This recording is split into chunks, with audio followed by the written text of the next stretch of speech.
সকলকে জানাই আন্তরিক জয়গুরু।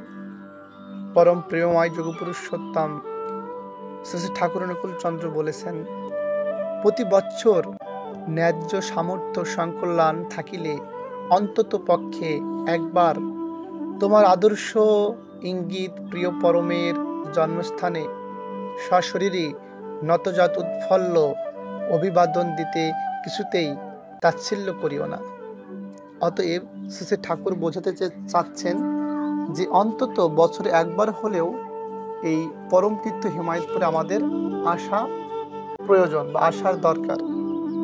তো সকালে মন্দিরে প্রার্থনার পর যেই পরিবেশটি, সেই পরিবেশটি এই ভিডিওর মাধ্যমে তুলে ধরার চেষ্টা করলাম।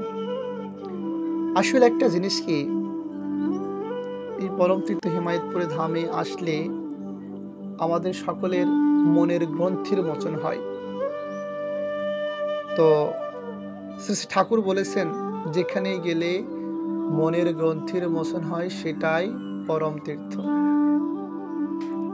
আমি সম্পূর্ণ আশ্রমটি মানে সকালের যেই পরিবেশটি, সেই পরিবেশটি দেখানোর চেষ্টা করলাম।